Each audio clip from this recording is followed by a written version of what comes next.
আসসালামু আলাইকুম, স্বাগতম ইনসাইড টিভি সংবাদে। আমি মোহাম্মদ কিবরিয়া আজকের সব আন্তর্জাতিক খবর নিয়ে হাজির হয়েছি। শুরুতেই জানিয়ে দিব সংবাদ শিরোনাম, তারপর বিস্তারিত। এবার বেপরোয়া ইসরায়েল গুড়িয়ে দিল ইরানের সামরিক ঘাঁটি, পারমাণবিক হামলার হুমকি দিল ইরান। গাজায় যুদ্ধবিরতির মধ্যেই ইসরায়েলি বিমান হামলায় মৃত্যু ৩ সাংবাদিকের। ইয়েমেনে সামরিক বাহিনীর গাড়ি বহরে বোমা হামলা, নিহত ৫। গাজার আড়ালে পশ্চিম তীরে নীরব যুদ্ধ, উচ্ছেদ ও ভয়কে অস্ত্র বানাচ্ছে ইসরায়েল। আমেরিকার সম্ভাব্য আক্রমণ ঠেকাতে আফগানদের মতো গেরিলা বাহিনী তৈরি করছে কানাডা। আসসালামু আলাইকুম, স্বাগতম জানাচ্ছি ইনসাইড টিভি সংবাদে। আমি মোহাম্মদ কিবরিয়া। এতক্ষণ শুনছিলেন সংবাদ শিরোনাম, এবার বিস্তারিত। এই বিষয়ে আপনার মতামত কমেন্টে জানান এবং যুদ্ধের সব আপডেট আগে পেতে চ্যানেলটি সাবস্ক্রাইব করে যাবেন। এবার বিস্তারিত। বর্তমান বিশ্ব রাজনীতির উত্তপ্ত পরিস্থিতি যেন থামছেই না, বরং প্রতিনিয়ত নতুন নতুন মোড় নিচ্ছে মধ্যপ্রাচ্যের সংঘাত, যার সর্বশেষ এবং সম্ভবত সবচেয়ে বিপজ্জনক অধ্যায়টি আমরা দেখতে পাচ্ছি ইসরায়েল ও ইরানের মধ্যে সরাসরি সংঘাতের মধ্য দিয়ে।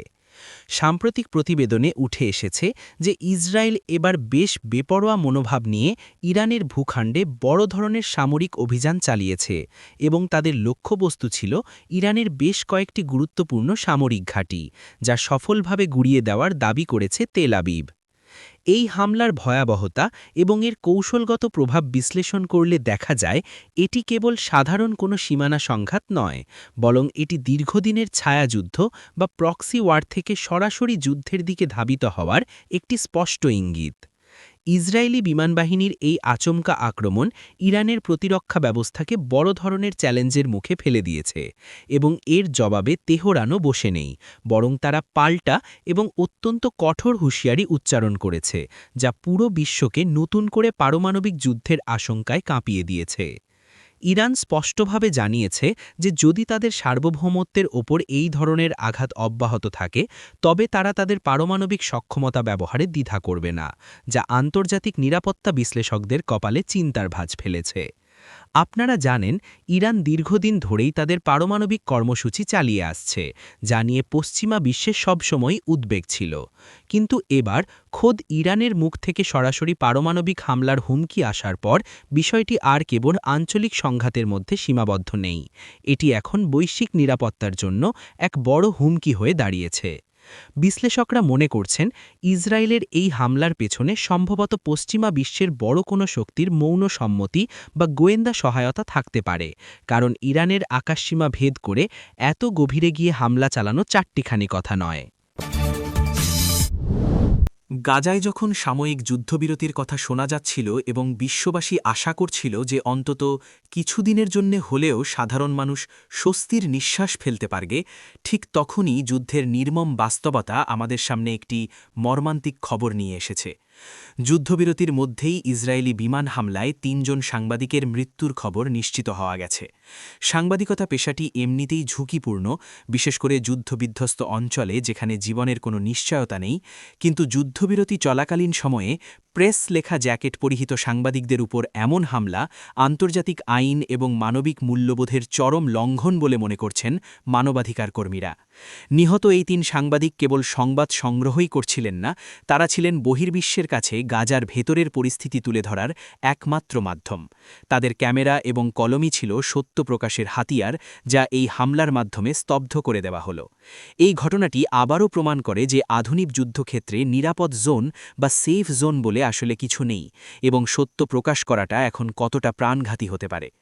আন্তর্জাতিক সাংবাদিক অধিকার রক্ষা কমিটি এবং বিভিন্ন মিডিয়া সংগঠন এই ঘটনার তীব্র নিন্দা জানিয়েছে এবং অবিলম্বে নিরপেক্ষ তদন্তের দাবি তুলেছে। কিন্তু অতীতের অভিজ্ঞতা থেকে আমরা জানি যে যুদ্ধক্ষেত্রে সাংবাদিকদের হত্যার বিচার পাওয়া কতটা কঠিন।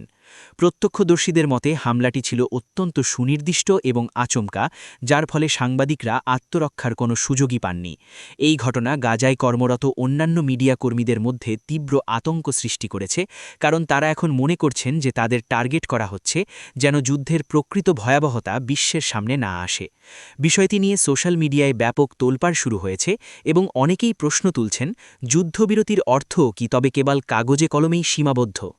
আপনারা যারা সত্য খবরের পক্ষে, তারা অবশ্যই এই ভিডিওটি শেয়ার করে জনসচেতনতা তৈরি করতে পারেন। মধ্যপ্রাচ্যের আরেক ক্ষতবিক্ষত জনপদ ইয়েমেন থেকে আবারও বড় ধরনের সহিংসতার খবর পাওয়া গেছে, যেখানে সামরিক বাহিনীর একটি গাড়ি বহরে ভয়াবহ বোমা হামলায় অন্তত ৫ জন নিহত হয়েছেন এবং আরও অনেকে গুরুতর আহত অবস্থায় হাসপাতালে মৃত্যুর সাথে পাঞ্জা লড়ছেন। ইয়েমেনের এই সংঘাতময় পরিস্থিতি দীর্ঘ কয়েক বছর ধরে চললেও সাম্প্রতিক সময়ে কিছুটা স্থিতিশীলতা আসার আশা করা হচ্ছিল, কিন্তু এই চোরাগোপ্তা হামলা প্রমাণ করে যে দেশটির অভ্যন্তরীণ নিরাপত্তা ব্যবস্থা কতটা নড়বড়ে এবং শান্তি প্রক্রিয়া কতটা ভঙ্গুর। সামরিক বহরটি যখন একটি রুটিন টহলে বা স্থানান্তরের কাজে নিয়োজিত ছিল, ঠিক তখনই রাস্তার পাশে পুঁতে রাখা শক্তিশালী ইম্প্রোভাইজড এক্সপ্লোসিভ ডিভাইস বা আইইডি বিস্ফোরিত হয়, যার ফলে সামরিক যানগুলো দুমড়ে মুচড়ে যায় এবং ঘটনাস্থলেই ৫ জনের মৃত্যু হয়। এই হামলার দায় এখনও কোনো গোষ্ঠী স্বীকার না করলেও ইয়েমেনের দুর্গম এলাকাগুলোতে সক্রিয় বিভিন্ন বিদ্রোহী গোষ্ঠী এবং উগ্রবাদী সংগঠনগুলো প্রায়শই এই ধরনের হিট অ্যান্ড রান বা গেরিলা কৌশল ব্যবহার করে থাকে। বিশ্লেষকরা বলছেন, এই হামলা কেবল সামরিক বাহিনীর ক্ষতি নয়, বরং এটি ইয়েমেনের সাধারণ মানুষের মনে ভীতি সঞ্চার করার একটি কৌশল, যাতে তারা বুঝতে পারে যে রাষ্ট্র তাদের নিরাপত্তা দিতে ব্যর্থ। তাছাড়া লোহিত সাগরে সাম্প্রতিক উত্তেজনার পরিপ্রেক্ষিতে ইয়েমেনের ভেতরের এই অস্থিরতা আঞ্চলিক নিরাপত্তার জন্য আরও বড় হুমকি হয়ে দাঁড়াতে পারে। আপনারা জানেন, ইয়েমেন এমনিতেই মানবিক বিপর্যয়ের মধ্য দিয়ে যাচ্ছে। খাদ্য সংকট, চিকিৎসার অভাব এবং তার ওপর এই ধরনের সহিংসতা দেশটির মানুষকে এক চরম অনিশ্চয়তার দিকে ঠেলে দিচ্ছে। এই হামলায় ব্যবহৃত বোমার ধরন দেখে বিশেষজ্ঞরা ধারণা করছেন যে হামলাকারীরা অত্যন্ত প্রশিক্ষিত এবং তাদের কাছে আধুনিক প্রযুক্তির বিস্ফোরক রয়েছে, যা সম্ভবত বাইরে থেকে সরবরাহ করা হয়েছে। আমরা সবসময় গাজার যুদ্ধের খবর বা শিরোনামগুলোই বেশি দেখতে পাই, কিন্তু এর আড়ালে পশ্চিম তীরে যে এক নীরব যুদ্ধ বা সাইলেন্ট ওয়ার চলছে, তা অনেকটাই মিডিয়ার চোখের আড়ালে থেকে যাচ্ছে। গাজার সংঘাতকে ঢাল হিসেবে ব্যবহার করে পশ্চিম তীরে ইসরায়েলি বাহিনী এবং বসতি স্থাপনকারীরা এক নতুন কৌশলে অগ্রসর হচ্ছে, যেখানে উচ্ছেদ এবং ভয়কে প্রধান অস্ত্র হিসেবে ব্যবহার করা হচ্ছে। সাম্প্রতিক রিপোর্টগুলো বিশ্লেষণ করলে দেখা যায়, গত কয়েক মাসে পশ্চিম তীরে ফিলিস্তিনিদের বাড়িঘর উচ্ছেদ, জমি দখল এবং গ্রেপ্তারের ঘটনা জ্যামিতিক হারে বেড়েছে। এই প্রক্রিয়াটি এতই সুপরিকল্পিত যে একে অনেকেই স্লো মোশন ওয়ার বা ধীর গতির যুদ্ধ বলে অভিহিত করছেন, যেখানে কোনো বড় বিমান হামলা নেই ঠিকই, কিন্তু বুলডোজার আর আইনি নোটিশের মাধ্যমে মানুষের জীবনকে দুর্বিষহ করে তোলা হচ্ছে। স্থানীয় বাসিন্দারা অভিযোগ করছেন যে রাতে বিরাতে তল্লাশির নামে তাদের মধ্যে আতঙ্ক ছড়ানো হচ্ছে, যাতে তারা নিজেদের ভিটেমাটি ছেড়ে চলে যেতে বাধ্য হয়। এছাড়া চেক পয়েন্টগুলোতে কড়াকড়ি আরোপের ফলে সাধারণ মানুষের দৈনন্দিন জীবন, শিক্ষা এবং ব্যবসা বাণিজ্য স্থবির হয়ে পড়েছে।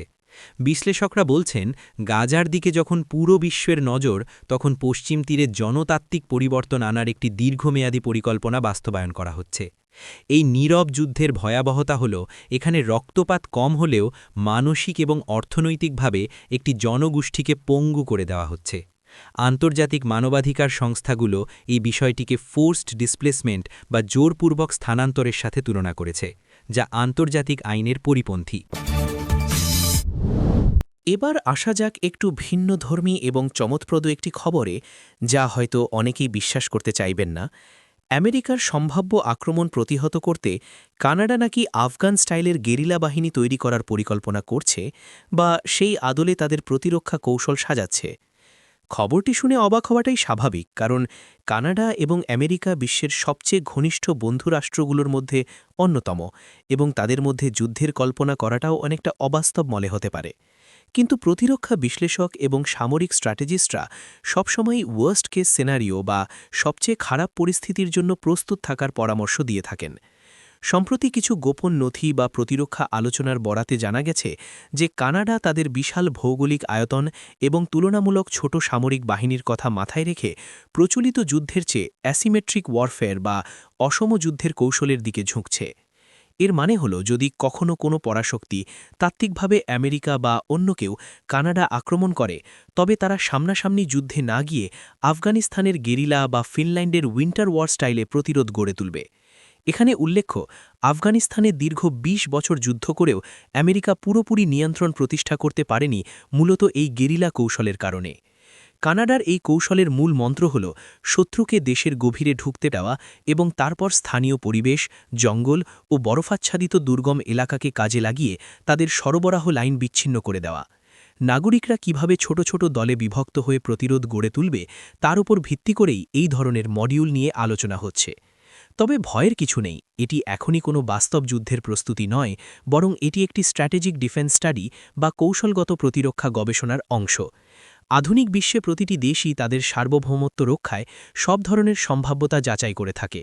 বিষয়টি নিয়ে সোশ্যাল মিডিয়ায় বেশ হাস্যরস এবং কৌতূহল উভয়ই দেখা যাচ্ছে। অনেকেই বলছেন, কানাডার মতো শান্তিপূর্ণ দেশের এমন চিন্তা প্রমাণ করে যে বিশ্ব পরিস্থিতি কতটা অবিশ্বাসের দিকে যাচ্ছে। আপনার কি মনে হয়, বন্ধুরাষ্ট্র হলেও কি নিজের সুরক্ষার জন্য এমন প্রস্তুতি রাখা জরুরি? আমাদের জানাতে ভুলবেন না।